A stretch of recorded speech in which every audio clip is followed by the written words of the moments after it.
good kid. I call her a kid. She's not a kid, but she's a kid to me. She is kind and complicated. She's kind of a little quirky, but she has the greatest personality. She's always up to do things, wants to do fun stuff.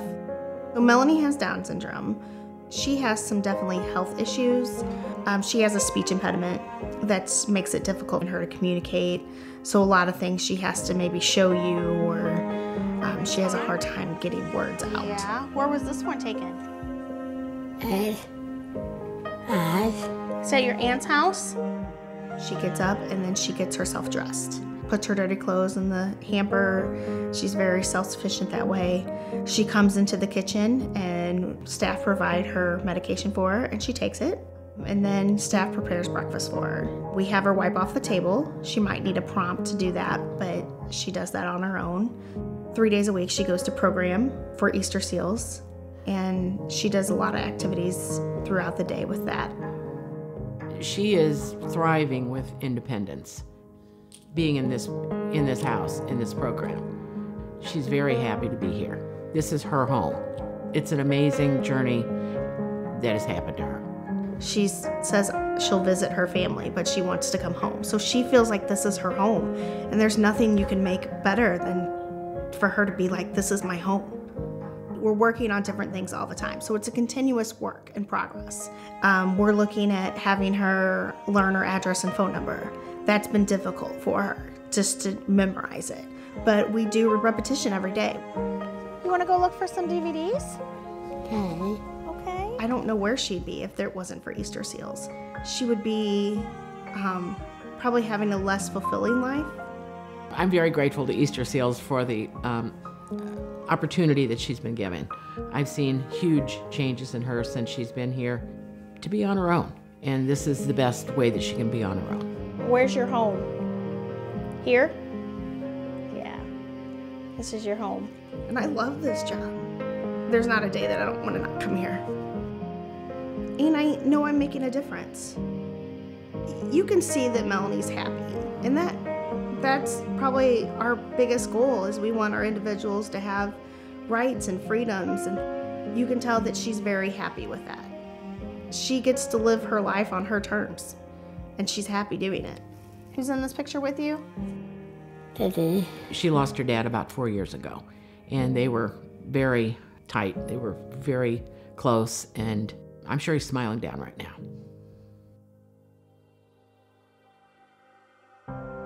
We help people with disabilities be as independent as possible. We help them live out their life as full members of our community. People with disabilities want to do the same things you and I do. They want to work, they want to be valued, they want to have friends, and we help them achieve those goals. We have to set priorities as a society, as a state, of what's important to us. And I think supporting individuals with disabilities is a really important thing for us to do. It's honoring the dignity of every human being and what their capabilities are and what their potential is, and allowing them to pursue whatever that is. Many people with developmental disabilities need lifetime care. So we have a choice as a community. We can put them in institutions and nursing homes, which is expensive and inhumane, or we can help them live in the community and be as independent as possible. We can teach them the skills that maximizes their ability, whatever that is. That's good not only for the individual with a disability and their family, but it's good for the entire community. That happiness that comes, that fulfillment, that dignity that people are allowed to have when we embrace the opportunities that are out there for people with disabilities is something that ripples across society. And so it obviously has an impact for that individual, but for their neighbor to see that individual working and having those interactions, and then that spreading across our state is an important thing. I think that it should color how we view the world and what our priorities are.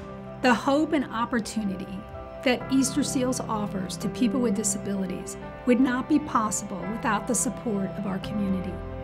Our donors, volunteers, neighborhoods that welcome people with disabilities, and our champions in Jefferson City make all of this possible.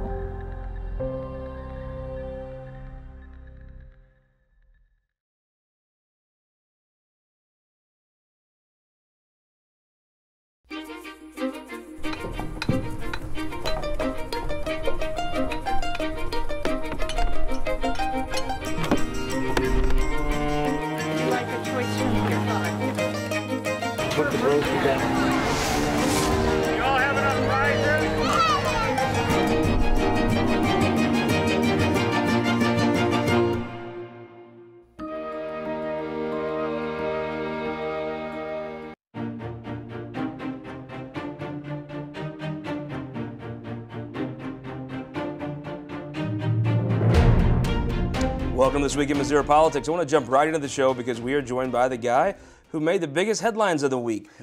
New Representative Mike Rivas. Welcome to This Week in Missouri Politics. Thank you. Thanks for having me. So you won and flipped the first district in a special election for the Democrats in 14 years. That goes back through the Nixon years, Blunt years, and the Holden years.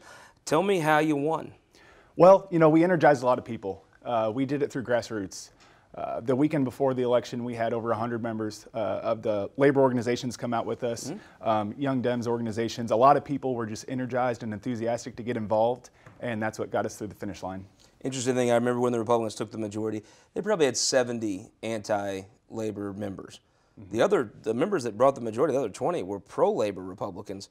Your district shaped up where you were the pro-labor candidate, right? That's correct. Yeah, and that's what really matters to people down there.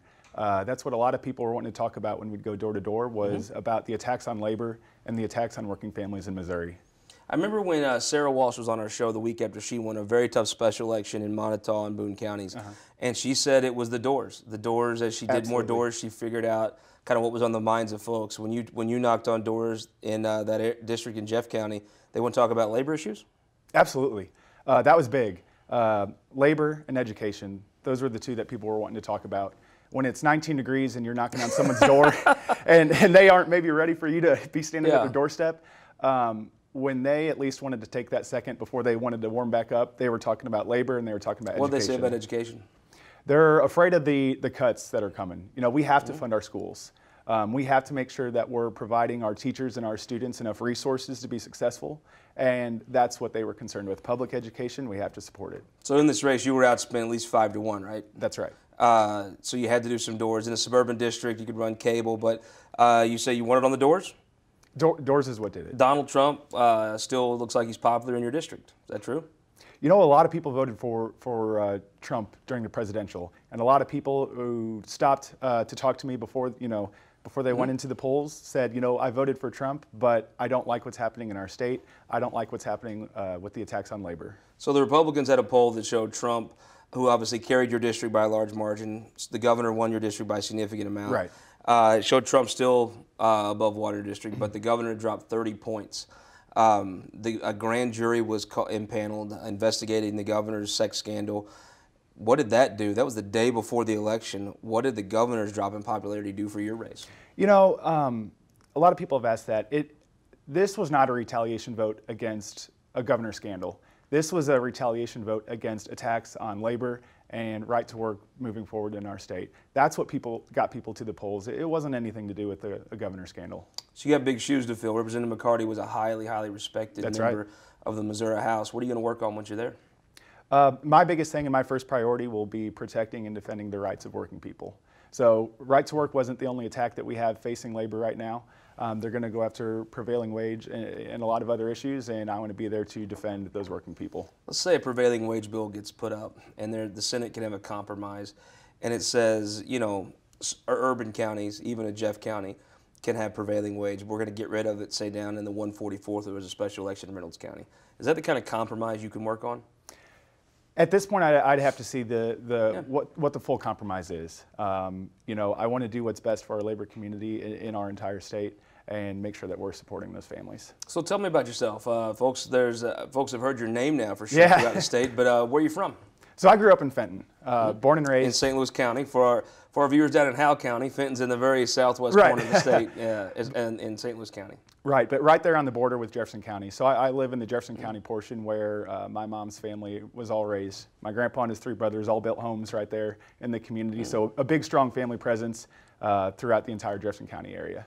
And now you live the 97th. Is that kind of, so for folks that don't know, you're talking about Arnold, right?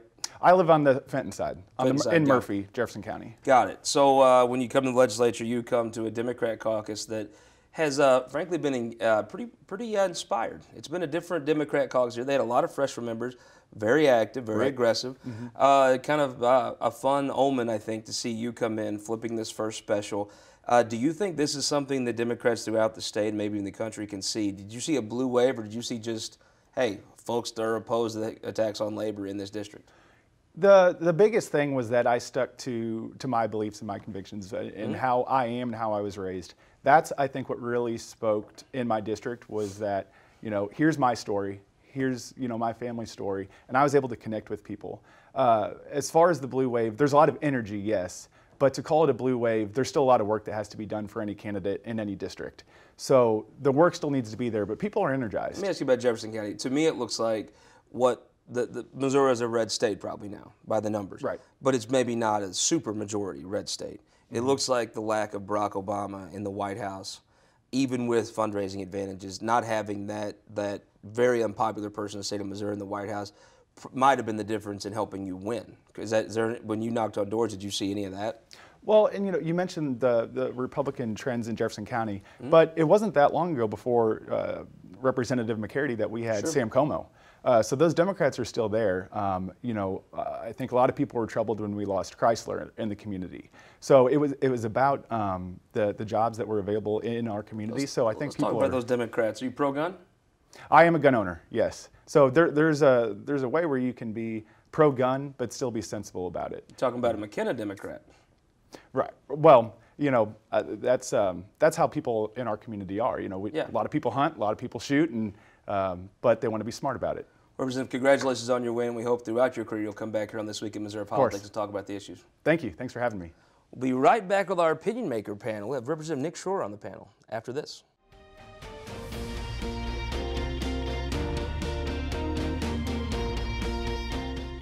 In 2008, Republic Services acquired the Bridgeton landfill in a merger. Since then, we've invested $200 million to clean up the site and to maintain environmental compliance. We do that while staffing the facility 24/7. That's because we support permanent solutions that are safe for our neighbors and clean up the environment. We're committed to doing what's right. That's what drives us every day. We're a part of the community, and we are here for the long haul. Republic Services. We'll handle it from here. My name is Eric Philippi. I'm a veteran, a carpenter, and a father. When Eric Greitens said he was going to change politics as usual, folks like me didn't think the first thing he'd do as governor was take dead aim at our jobs and our families' livelihoods by working to repeal prevailing wage.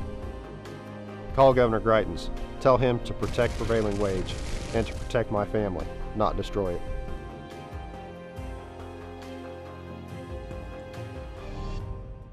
At Ameren, Missouri, we know what light can do.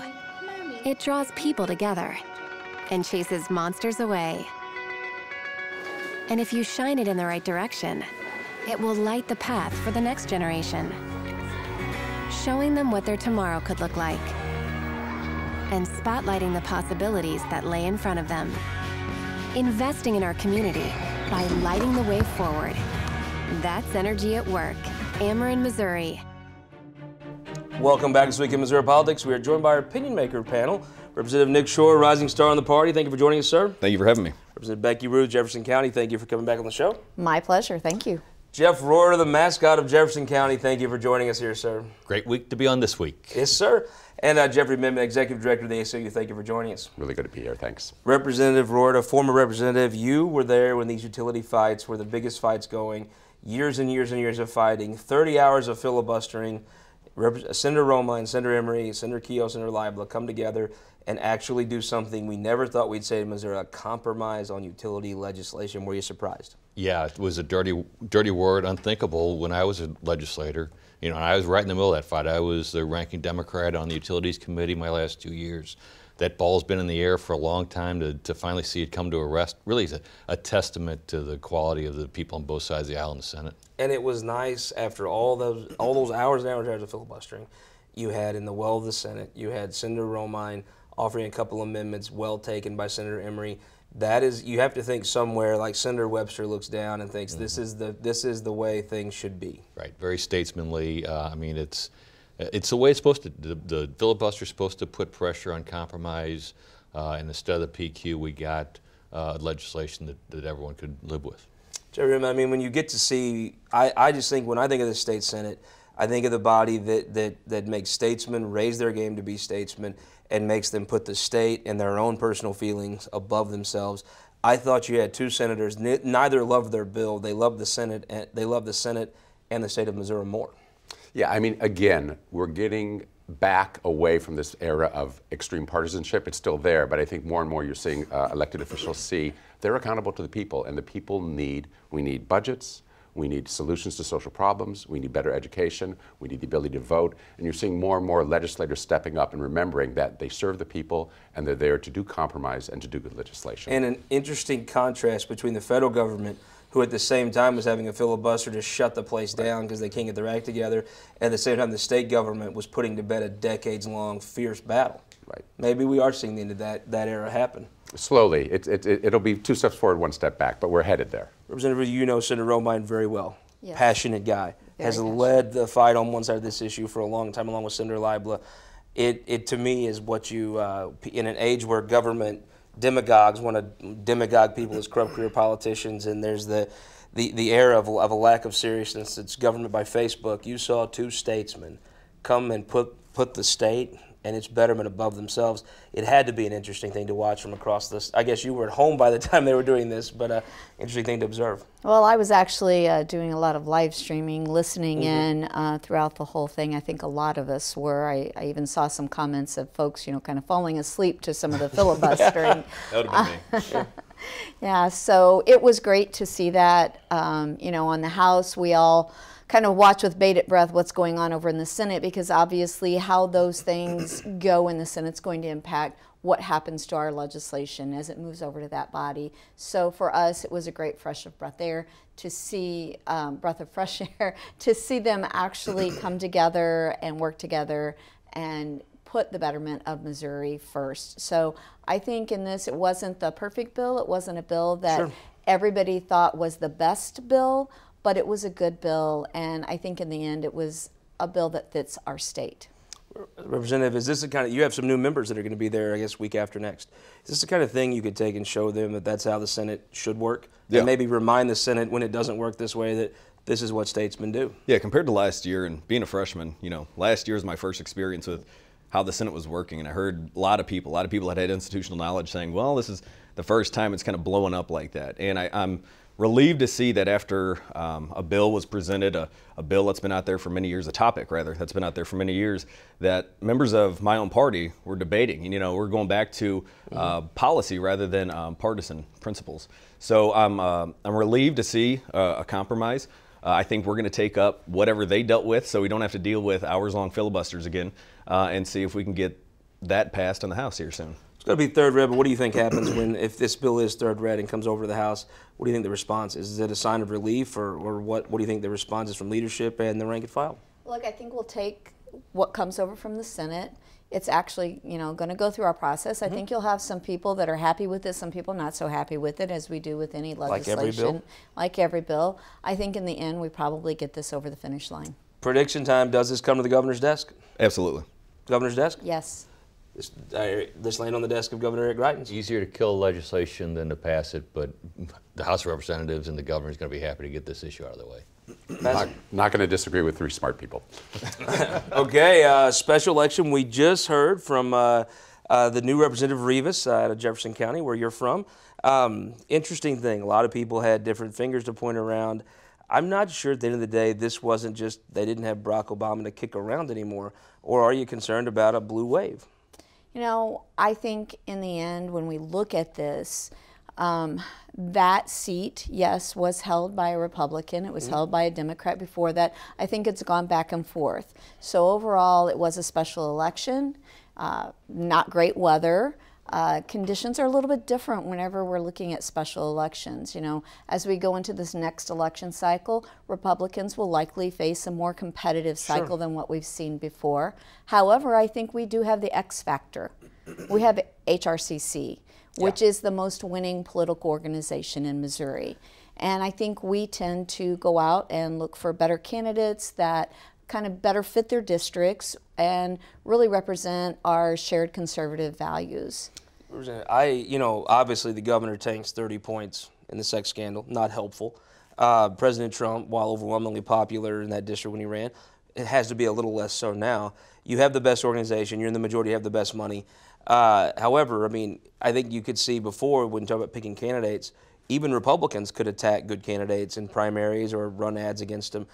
Are those luxuries you could afford with Barack Obama in the White House that you can't afford that he's gone? Well, I don't think so. You know, since he's been gone in the last 4 months, we've had 7 special elections. And special elections, to your point, are beasts that we've never seen. We can't really predict what's Well, going to happen. for 14 years, you've won them all. The Democrats haven't flipped any seats in a special until this week. Well, you know, both of us are huge Cardinal fans, and if Matt Carpenter goes 6 for 7, it's a darn good day. If he goes 1 for 7, you're going to bench him. And I think with the Republican Party led by Robert Nodell, a good friend of ours, HRCC has brought in 6 to 7, 4 of those being women.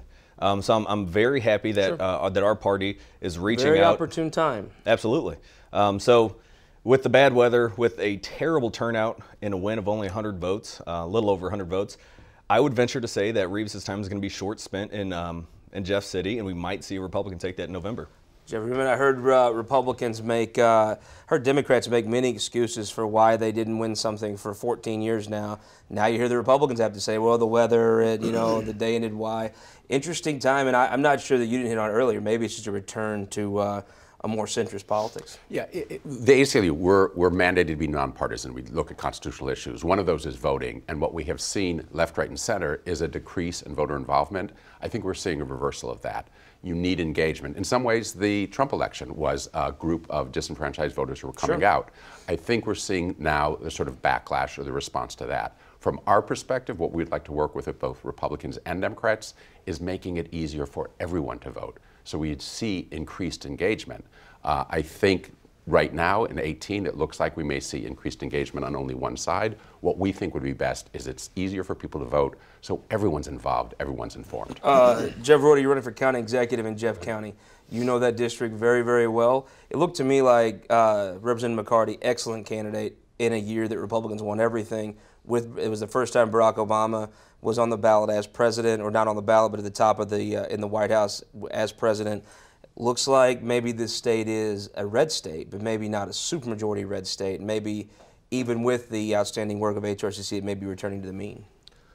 Well, I mean, Democrats will be happy to hear my two friends talking about this being anything other than national political climate. I mean, just as Democrats were in denial for 8 years while Barack Obama was in the White House and he was dragging down the national political climate for Democrats, Trump and more so Governor Greitens here, they're really dragging down the Republican brand, and that's hard to run away from when you're in the same party with these folks. But I mean, listen, Tuesday was a victory for centrism and moderates.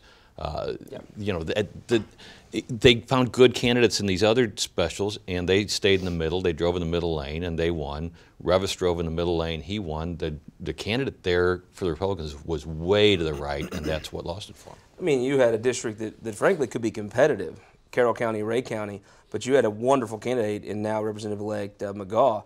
I mean, that to me, the candidates matter. She does not come off as an extremist. She does come off as a pretty centrist person. That district, by all accounts, should have been competitive, but it never was, right? Well, when you have somebody like Ms. McGaugh, you have Dinkins, you have Knight, when you have people that go out there and advocate for the people and talk to the people and figure out, you know, what these families in these districts are really wanting to see out of their elected officials, that's where you're going to win. And when you have people that are pro-life, pro-gun, low taxes, bringing more money back to the families' pockets, I think that's where you're going to see more candidates winning.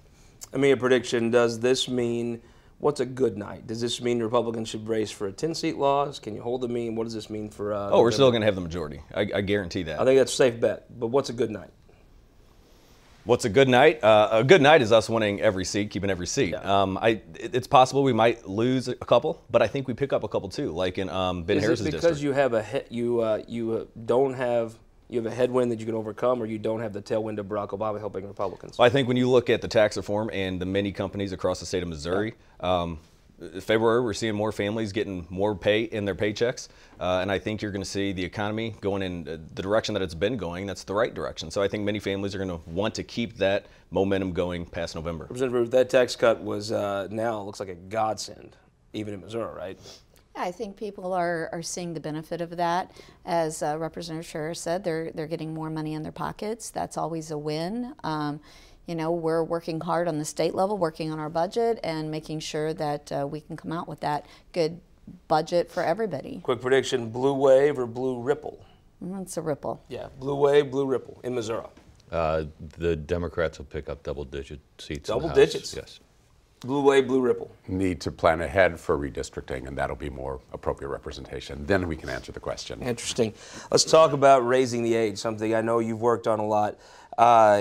Give folks the Cliff Notes on what that is. Cliff Notes is, this is a bill in the House that was introduced by a Republican who we may be able to hear from. Really important policy change. What we are doing is left, right, and center, again, on a community basis, looking at what is better for society. Missouri is one of 5 states that treats all 17-year-olds as if they were adults. It's bad policy, it's bad for recidivism, it's a waste of money. So what we want to do is raise the age and say, listen, if you have an extreme violent young person who needs to be treated as an adult, that is possible. But for a majority of these 17-year-olds, 93% of them, nonviolent offenses, misdemeanors, they should not be in the adult system. It's dangerous for them. It just teaches them to be criminals, and it doesn't give their families an opportunity to be involved so that they can learn to use their adult brains as they mature and be able to get jobs, to go to school, to get housing. The fact that this has been introduced and has a good shot of passing is really a good move for Missouri. Introduced by the guy with the best beard in the House. Tell us about the bill. So raise the age is, like you said, great policy. When you have the ACLU, ALEC, the Show Me Institute, and even Newt Gingrich all on the same page, I think that's something that we need to take a look at. One of 5 states, I think Texas is going to pass it this year. We need to get this ball rolling, and I think myself and Senator Wayne Wallingford in the Senate, past 2 years, we've gotten it really close. I got it into the Senate on a couple Senate bills last year.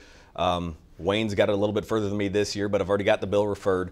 But when you look at the recidivism rates, when a 17-year-old is put into the adult system, they're 3 times more likely to reoffend. What is that doing to the taxpayers? We're paying for their attorney, for their housing, their appeals. And it's really bad policy. When you look at the 45 other states that have done it, it's been a windfall of money. Crime has decreased. Parental involvement is at an all-time high in these types of cases. And we see more productive members of society, which would have otherwise been in our jails, in our prisons, back at work, making money in our state. And that's good for our economy. Representative, what does this bill pass? What's the argument on the other side that you've heard so far in the House, even though it's moved through? I think in the end, I believe this bill passes. I think the common sense behind it, as the representative said, it makes sense. Really, when we talk about these juveniles, I was a teacher for 25 years, so you know I could kind of tell you in some cases which kids we were afraid we might see go into those prison systems, and it's just not a good place for them. I agree with the representative's bill, and I think we can get that through. Jeff Roorda, you're running for county executive, but you're also with the St. Louis City Police Officers Association.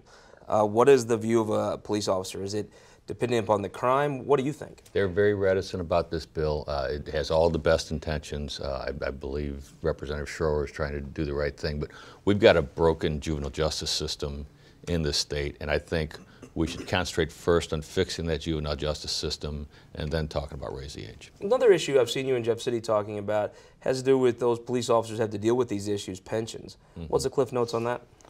We had a bill that was heard this week that is really a raid on our pension system. It's an anti-police bill, and we're hoping that folks will come to their senses because it's a bill that hurts cops and that we hate. I pretty much see all the Republicans, even Senator Sifton, running on pro-cop agenda. It'd be kind of odd to see that change. Right, even though Mike Revis was very pro-police, they ran lots of ads against him saying that he was pro-rioter and it was untrue and unfair. Let's talk about the tax cut.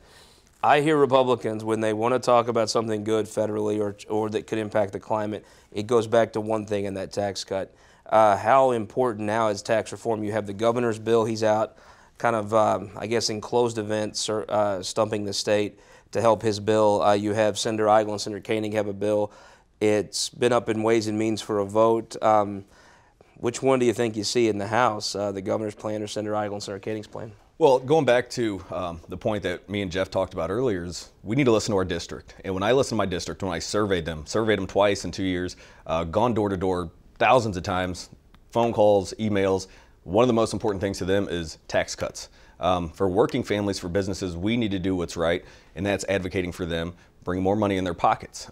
We've seen what happened federally. We see a couple different plans out there. I am on the House Ways and Means Committee. I just chaired it last week, and that was quite fun. So I'm excited to see some of these plans coming into the Ways and Means Committee to see what's going to happen. But I am committed to passing a bill that is going to put more money back in our families' pockets, our working class pockets, and doing what's best by businesses. St. Charles County's almost on the show last week. He has become the senator from tax cut. He's become probably the leading voice in the state. Do you think you see his bill? Absolutely, and I hope I do too, because he spent a lot of time on that. I've spent a lot of time talking to him about the intricacies of that bill. I'd love to see it come through, because I know we need to have a discussion on 1, 2, if not all 3 of the plans that are out there on the House floor, the Senate floor, because we need to do what's right by the people of Missouri. What do you think happens to the Senate? Do they? I think they have the votes to send out Senator Koenig-Eigel's plan. Probably maybe not the votes yet for the governor's plan. What do you think they do? I think we probably see Senator Eigel and Koenig's plan. I think the governor's plan, just with some of the tensions that have gone on in the Senate, I think we see a little bit of contention with trying to get that passed. But I think they're committed to sending something through and trying to get some sort of a tax cut plan in place. We need to make sure that we're being fiscally responsible with whatever tax cut plan that we have. Jeff, remember, do you think if the legislature doesn't pass the governor's plan, they'll be demoted to second graders instead of third graders? Yeah, you know, the issue is I wish we could take a step back and talk about educating the voters. When we're looking at, we have this idea that the government is the enemy, we need to starve the government. I know this is something you and I may disagree on, but courts, schools, safe food, these are our government. We need to get back the idea of the government belongs to us, and we're not taxing ourselves to give to them. We're making sure that we have a society that works and has civil equality and has systems that we can work. So that's the perspective we need to think about. Do they pass a tax cut this year while they're cutting the budget? Probably. With 4 days in the last 10 days, I've lost more in the stock market than I would get from a tax cut. So, well, it's because you're rich, though. That's well, different. I mean, listen, that's what voters care about. You're in a whole different playing field than us. The economy and the dysfunction in state and national government is what voters are going to care about, not a small tax cut. Representative Nick Shore with a minute left. Who won the week? I think the Republican Party did. Like I said, 6 out of 7 special elections, bring more women. As a father of 2 daughters, we need more women voice, more women representation, like my friend here. So I think the Republicans did. He's scoring points with his wife. I'm going to say Robert Nodell and HRCC. 3 out of 4 on the special elections. Kudos to Robert Nodell, Casey Wheat, and the rest of the 3 out of 4 team. in this environment was a heck of an accomplishment. Absolutely. It absolutely was. Won the week? Candidates and voters who are in the middle, but don't fool yourself. Democrats have a better chance in this political environment with those voters than Republicans do. Common sense, right? I mean, didn't before, do now. It's good news for me. I'm the guy right in the middle in my race. Who won the week? Government accountability and transparency, $23 million in state fees for litigation. We need to know what our state is doing, and the auditor continue to look at how county governments, St. Louis is spending money. Excellent. Well, I think everybody would say Senator Emery, Senator Romine won the week, but I'm going to say Ben Peters, reporter for the Missouri Times, spent 30 hours in the Senate, killed it on Twitter. Outstanding job, Ben. Thank you for all you do. And while you won the week, hope all of you will join us next week on This Week in Missouri Politics.